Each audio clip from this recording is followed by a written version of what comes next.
Spitfire girls. So it's been a long time since we've been able to dance together, and I had an idea, but it's a little weird. I want you to pause and go get a song that you really like and turn it up as loud as your parents will let you turn it up. I'll be here having a dance party by myself.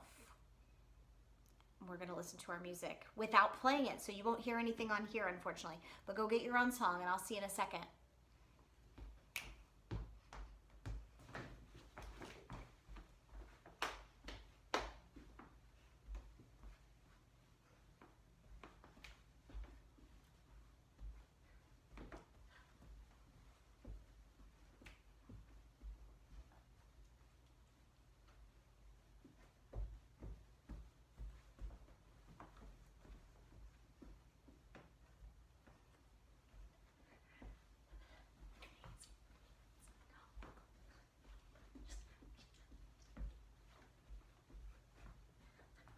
All right. We could keep going, but this is just too embarrassing for me. Nobody has to see you, but everybody sees me, so that's not fair, right? How are you? All right, week 4. Yeah, we're still going, and the sun is still shining, and every day gets to be a new day, so that's good. So today I want to talk about ingenuity. Ingenuity, that's probably a new word for you, but ingenuity means innovating, trying new things, and coming up with cool ways to do it. So we're gonna read, you know, I've been on the fence about which book to read. I'm gonna decide right now. The Most Magnificent Thing by Ashley Spires, and also illustrated by Ashley Spires. I didn't write the book. I'm not the rights owner of this book, but it's a good one. So you've probably had to get a little creative a lot lately, right? I mean, we've been getting creative in Spitfire. We made puppets out of materials we found laying around the house. We made, what did we do last week? Oh yeah, we decorated our, oh, there's Gertrude. We decorated our animals. So, so this week, I'm going to teach you how to collect materials so that the next time you want to have an ingenious idea, you have everything you need to do it, because not all of us have an entire classroom's worth of art supplies laying around. So, but first, let's read this book. The Most Magnificent Thing.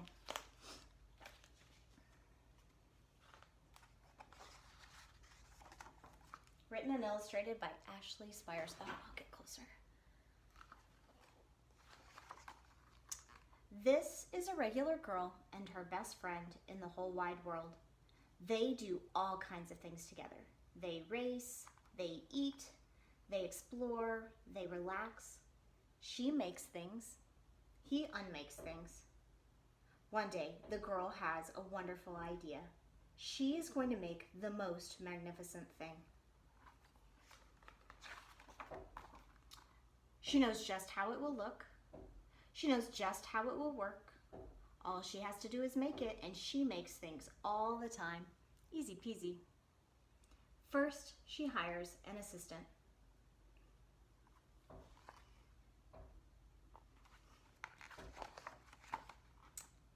Next, they gather their supplies.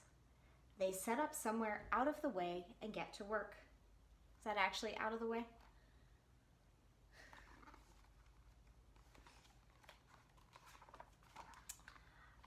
The girl tinkers and hammers and measures, while her assistant pounces and growls and chews.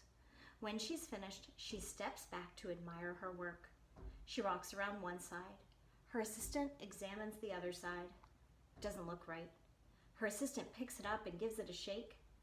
It doesn't feel right either. They are shocked to discover that the thing isn't magnificent or good. It isn't even kind of sort of okay. It is all wrong. The girl tosses it aside and gives it another go. I like that. She smooths and wrenches and fiddles. Her assistant circles and tugs and wags. And when she is finished, she stands up and takes a long look at it. Her assistant gives it a nudge with his paw. The thing is still wrong. She decides to try again.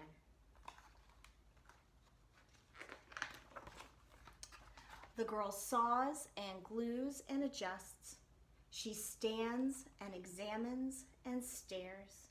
She twists and tweaks and fastens. She fixes and straightens and studies. She's working so hard.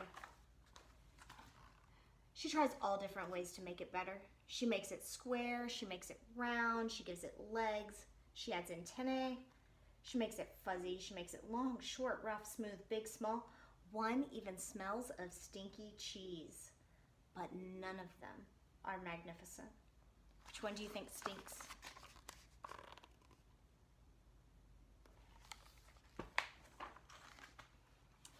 Her hard work attracts a few admirers, but they don't understand. They can't see the magnificent thing that she has in her mind. She gets mad. The angrier she gets, the faster she works. She smashes pieces into shapes, she jams parts together, she pummels little bits in. Her hands feel too big to work, and her brain is too full of all the not right things. If only the thing would just work! What happens when we get mad and force things? What do you think?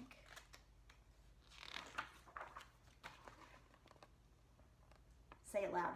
Crunch! The pain starts in her finger. It rushes up to her brain, and she explodes! It is not her finest moment.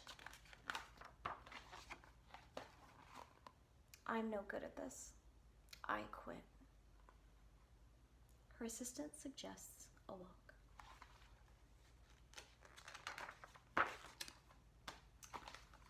It's not much help at first, but before long, she starts to feel different. Bit by bit, the mad gets pushed out of her head.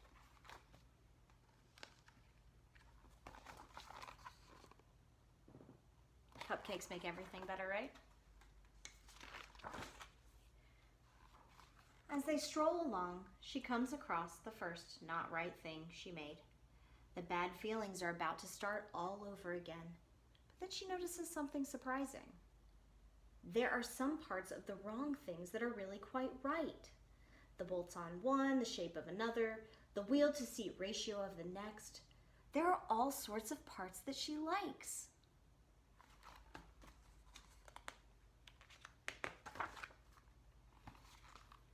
By the time she reaches the end of the trail, she finally knows how to make the thing magnificent. She gets to work. She works carefully and slowly, tinkering, hammering, twisting, fiddling, gluing, painting. Her assistant makes sure that there are no distractions. This is the perfect thing to ward off bears. This will stop that leak. This one's all wet. Why do you think that one's all wet? The afternoon fades into evening, and finally she finishes. She alerts her assistant. What do you think they're making? The pair take a good, long look. It leans a little to the left, and it's a bit heavier than expected. The color could use a bit of work too, but it's just what she wanted. They climb aboard and take it for a spin. They are not disappointed. It really is the most magnificent thing.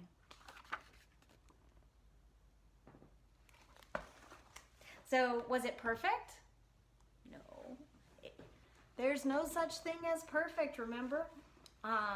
So normally in the Spitfire Club, when we do this lesson, we do some meditation first and take some deep breaths, because what does she have to do in order to calm down from being so frustrated that it wasn't working?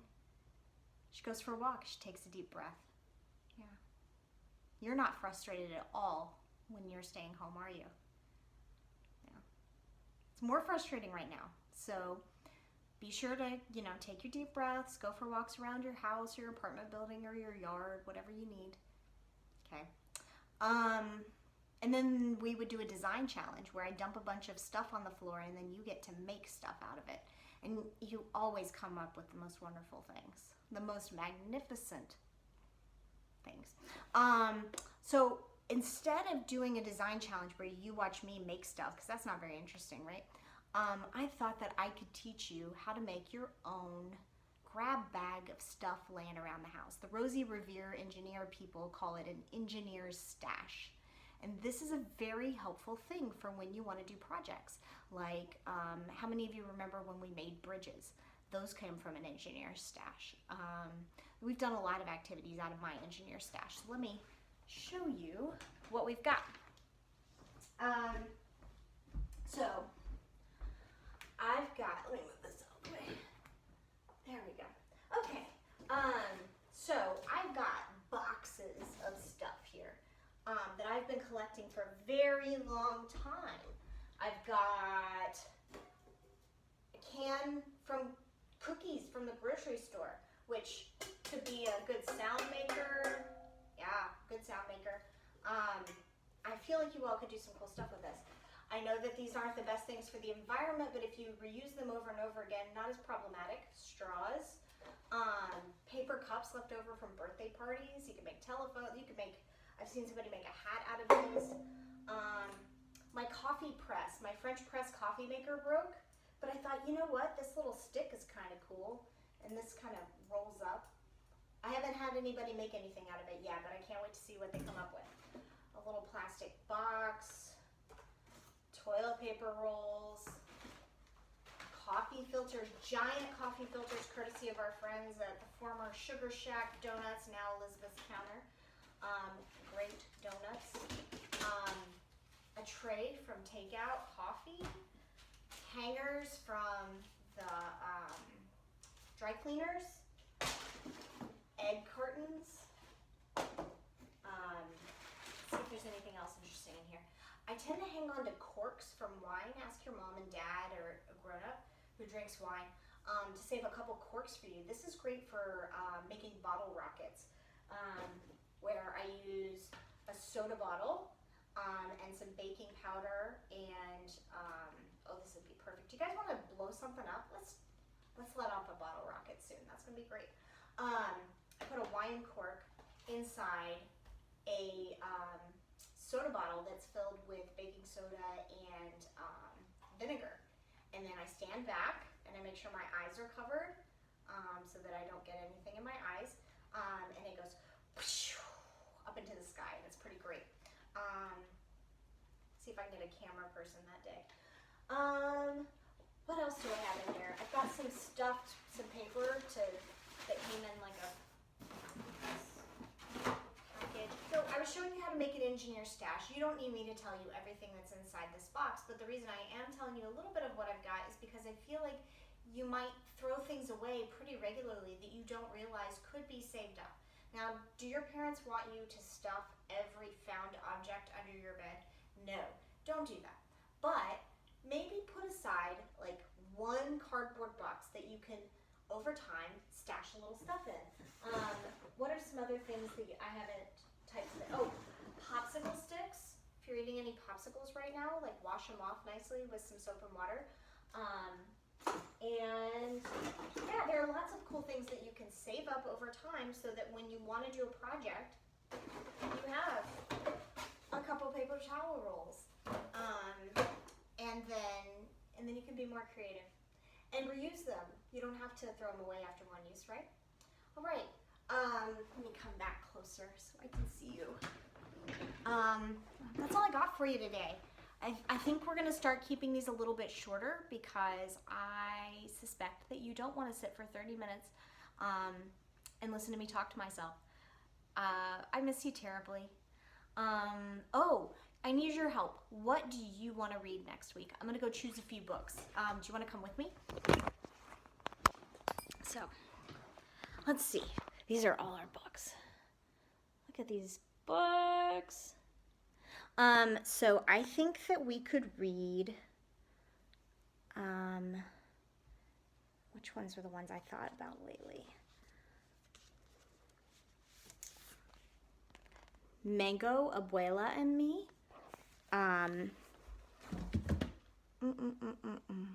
Where's Alma? Oh, here she is. Alma and how she got her name. Or the name jar. So I'm going to send a poll, and if you care which book we read, vote in that poll. So again, your options are the name jar, Alma and how she got her name. This is the part where you can tell that I've got my camera flipped around and everything's backwards, isn't it? Mango, Abuela, and me. So which one do you want to read? I'll send a poll. If you have a preference, please vote, and whichever one gets the most votes, we'll read next week. And your journal. So what can you write about this week? You just got a snap. You just can see the part of the office that I haven't cleaned up yet. Write about something that you're grateful for every day for the rest of this week. So every day, just think of something that makes you very grateful. It can be small things, it can be big things. But tuning into our gratitude on a regular basis has a lot of good effects for our mental health and well-being. And it's never too early to start a practice of gratitude. So, all right, ladies, we will persevere and we will make it through.